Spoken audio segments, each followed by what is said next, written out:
Bienvenue sur Africa 24 dans cette nouvelle édition du QG Week-end au sommaire de l'actualité. L'opposition tchadienne menace de boycotter les élections législatives et elle accuse le cadre national de dialogue politique d'ignorer ses requêtes de contestation relatives à la composition des membres de la CENI chargés d'organiser les scrutins.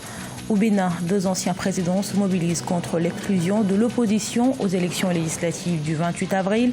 Thomas Boni-Yaye et Nicéphore Soglo étaient dans la capitale Cotonou ce vendredi pour dénoncer le processus électoral. Et puis le gouvernement sud-africain renforce les mesures de protection contre le braconnage de rhinocéros. Un système connecté a été mis en place notamment dans le célèbre parc de Kruger, cible principale des braconniers. La composition de la CENI du Tchad dérange toujours l'opposition. Cette dernière, qui a suspendu sa participation au processus électoral, menace de boycotter les élections législatives.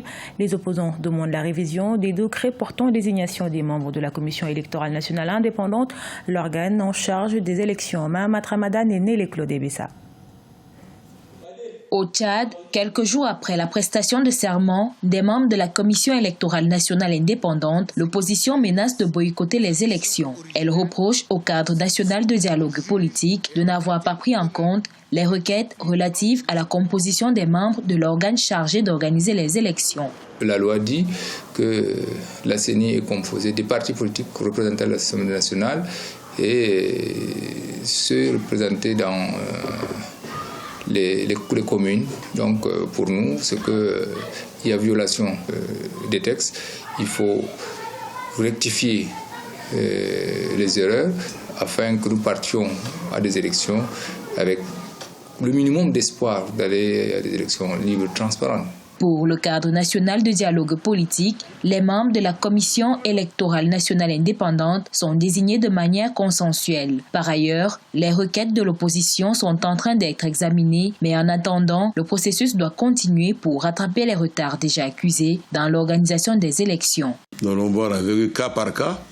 Nous allons trouver une solution. Je crois que si le garant, le président de la République, a renvoyé toutes les contestations qui sont envoyées à la présidence ici, c'est pour qu'on trouve une solution. Ce n'est pas pour les garder dans les tiroirs. Et donc, dans l'intérêt de tous, nous avons intérêt à revoir les choses.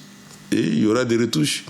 Pendant ce temps-là, la CENI, dans son ensemble, continue à travailler. Initialement prévues pour novembre 2018, les élections législatives et communales ont été repoussées pour une date inédite à cause du manque de moyens financiers et les retards dans le processus électoral. Depuis le 4 avril dernier, le maréchal Khalifa Haftar et ses forces se sont lancés à la conquête de la capitale libyenne Tripoli, une offensive qui a coûté la vie à 213 personnes et 1009 autres blessés. La communauté internationale, qui peine à trouver un terrain d'entente, met en garde contre un embrasement généralisé. Les précisions de Sharon Kamara. Tripoli vit sous une pluie de tirs depuis 2 semaines. Le général Khalifa Haftar poursuit son offensive pour prendre le contrôle de la capitale libyenne, jusqu'ici dirigée par le gouvernement d'union nationale soutenu par l'ONU. Une offensive qui a déjà causé la mort de plus de 200 personnes. Le Premier ministre Abdullah Al-Thani épingle la communauté internationale. Si la communauté internationale leur retire les moyens et que des pays comme la Turquie cessent d'envoyer leurs flottes et leurs marines à Misrata et dans la région occidentale, le conflit prendra bientôt fin car les milices n'auront plus le pouvoir de résister à l'armée. Même son de cloche du côté de l'ONU, son émissaire Hassan Salamé estime que les divisions internationales sur la question libyenne ont encouragé le maréchal Khalifa Haftar dans sa dynamique. Il met en garde contre un embrasement généralisé de la situation sécuritaire. Il y a des pays qui ont auparavant investi dans M. Haftar comme un champion de la lutte antiterroriste et il est vrai que M. Haftar a été actif à leurs yeux et a réussi à Benghazi ou plus récemment dans le sud à neutraliser des cellules terroristes. Ils ne vont pas le lâcher maintenant, même s'ils ne sont pas d'accord avec son attaque sur Tripoli. Le Conseil de sécurité de l'ONU a tenu ce jeudi une réunion à huis clos pour aboutir à une feuille de route. Seulement celle-ci, qui réclame un cessez-le-feu et un accès humanitaire inconditionnel aux zones de combat près de Tripoli, n'a pas recueilli le consensus nécessaire soumis par le Royaume-Uni à ses 14 partenaires. Le texte a été rejeté par les 3 pays africains membres du Conseil, mais aussi par la Russie et les États-Unis. Au Bénin, 2 anciens présidents dénoncent le processus électoral actuel, processus qui exclut tous les partis d'opposition pour les élections législatives du 28 avril. Thomas Boniayi et Nicéphore Soglo se sont rendus ce vendredi dans le plus grand marché du pays à Cotonou, dans Tokpa, pour appeler la population à se mobiliser contre l'exclusion de l'opposition, mais c'était sans compter sur la présence des forces de l'ordre. La police qui a interrompu la manifestation avec tirs de grenades lacrymogènes, une situation dénoncée par les 2 ex-chefs de l'État que je vous propose d'écouter. Ce vendredi, nous devions sortir pour aller à leur rencontre. C'est ce que nous avons essayé de faire.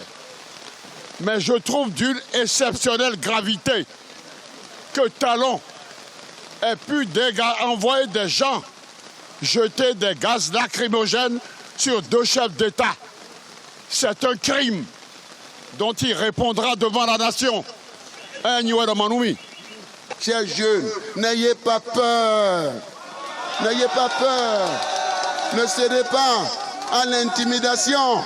Le combat continue pour que nous puissions rétablir l'équilibre, la justice. Il n'y a pas 2 catégories de Béninois. Il y a le Bénin, il est un et indivisible. Également dans l'actualité, la Banque mondiale va octroyer plus de 100 milliards de francs CFA au Cameroun. Les 4 accords de financement ont été signés le 9 avril dernier par les 2 parties. 35 milliards de cet accord seront destinés au financement du projet des filets sociaux et quelques 75 milliards au projet de réforme de l'éducation. Les précisions dans ce reportage de notre correspondante Viviane Bauken. En marge des assemblées annuelles 2019 du Fonds monétaire international et de la Banque mondiale, le Cameroun a bénéficié d'un financement de plus de 5 milliards de francs CFA. Ces financements concernent la réforme du système éducatif et la lutte contre la pauvreté chronique au Cameroun. Pour ce dernier volet, la Banque mondiale ambitionne d'appuyer la mise en place d'un système élémentaire de filets sociaux. Les États, pas seulement le Cameroun, la plupart des États en développement ont décidé d'augmenter leur part de recours auprès de la Banque mondiale dans le sens du financement du capital humain qui est passé notamment de 16% à pratiquement 25% aujourd'hui. Donc le financement de trop, non. Parce qu'aujourd'hui, ce n'est pas le même type de financement qui est habituellement sollicité auprès de ces institutions de financement international. Pour sa part, le projet d'appui à la réforme de l'éducation vise à faciliter l'accès équitable à une éducation de base, de qualité, avec un accent sur les zones défavorisées. Je pense sincèrement que la lutte contre la pauvreté va bien au-delà de ces 100 milliards. Je pense qu'il faut déjà qu'il y ait un cadre de politique aussi bien budgétaire, un cadre de politique financière, économique, qui puisse permettre de sortir contre l'extrême pauvreté. Et je crois que les 2 projets, renforcement de l'éducation, c'est-à-dire non pas aller apprendre aux enfants à lire et à écrire le français, mais plutôt à leur apprendre à faire des choses productives, tout en étant des personnes bien éduquées. Les financements additionnels ainsi mobilisés permettront d'étendre la portée géographique de ce projet aux communes impactées par l'afflux des réfugiés et des déplacés internes dans les régions affectées par des crises sécuritaires. Après avoir connu une impressionnante montée en 7 ans, le braconnage de rhinocéros a baissé en 2018 en Afrique du Sud, et cela grâce à une nouvelle méthode de système connecté de surveillance. Connected Conservation a réduit le braconnage de 96%, et de janvier 2017 à ce jour, aucun rhinocéros n'a été braconné dans le célèbre parc Kruger. Les explications de Cheikh Omar Bandaogo. Des caméras de vidéosurveillance et des caméras thermiques longue portée, des capteurs et un réseau Wi-Fi couvrant les 62 000 hectares que compte le parc national Kruger en Afrique du Sud. Tout ce dispositif pour mettre fin au braconnage des rhinocéros qui, selon African Rhino Conservation Collaboration, entre 2007 et 2015 a augmenté de 9000% en Afrique du Sud. Au vu de ces chiffres alarmants, le projet pilote Connected Conservation, soutenu par les sociétés de technologie Cisco et Dimension Data, a mis en place cette couverture de sécurité. There was a desperate need to stop poaching. Il y avait un besoin pressant d'arrêter le braconnage.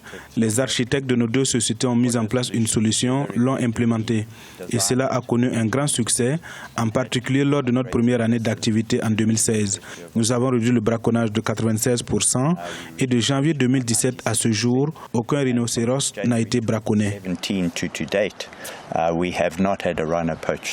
Avec Connected Conservation, le temps de réaction des gardes forestiers est passé de 30 à 7 minutes. Cela nous donne maintenant une visibilité dans différentes zones où nous n'avions pas auparavant de visibilité. Vous savez, vous pouvez cacher vos traces lorsque vous traversez une route, mais vous ne pouvez pas vous cacher devant une caméra. Selon les statistiques de Save the Rhino, 769 rhinocéros ont été braconnés en 2018. Mais Connected Conservation veut aller au-delà de la protection des rhinocéros. L'objectif est d'exporter le système dans le monde entier afin de réduire le braconnage d'autres animaux à risque. Ce journal a été réalisé par l'ensemble de la rédaction. Merci pour votre fidélité. Retrouvez dans un instant une nouvelle édition de l'actualité sur Africa 24.